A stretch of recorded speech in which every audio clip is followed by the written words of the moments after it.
لا الہ الا اللہ پڑھ لا الہ الا اللہ۔ طواف کے بعد 2 رکعت جو پڑھنے ہیں مرد اور اکٹھے ہو کے پڑھ سکتے ہیں؟ ہاں پڑھ سکتے ہیں، وہ کوئی جماعت تو نہیں ہو رہی ہے، تو اپنے پڑھ رہی ہو، اپنے پڑھ رہے ہیں۔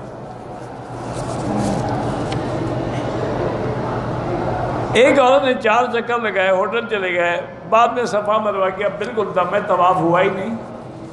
طواف بھی دوبارہ کرے اور دم بھی ادا کرے۔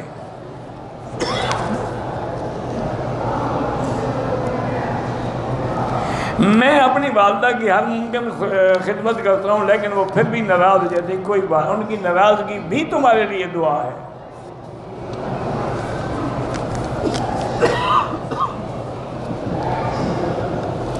مطار میں نماز پڑھنے کا ثواب جو ہے تو بہت زیادہ ہے کہ آپ کعبے کے قریب ہیں، جتنے کعبے کے قریب ہوں گے ثواب زیادہ ہوگا۔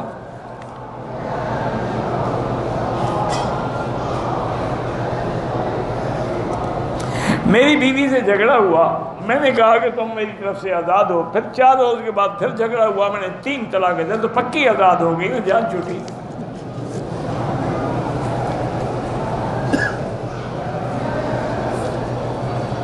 بہرحال بعض لوگ جو ہیں ایک جگہ مولوی صاحب بیٹھے علماء حناف کو چیلنج کرتے رہتے ہیں، اللہ ہدایت دے، ہم تو کسی کو چیلنج نہیں کرتے بھائی۔ حدود حرم کے باہر بھی اگر صفیں جڑی ہوئی ہیں، مل رہی ہیں، نظر آ رہی ہیں، تو نماز جائز ہے۔ اگر طواف میں بھول سے خوشبو لگ جائے تو خیرات کریں، صدقہ کریں۔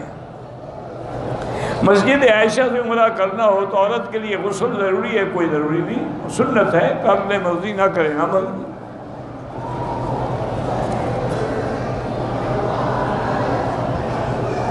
بہرحال آپ کو کسی نے پالا ہے، آپ کو اپنے اصل ماں باپ کا بھی پتہ ہے، تو کوشش کرو کہ ان کو ملو، تاکہ ان کے حقوق آپ پر زیادہ ہیں۔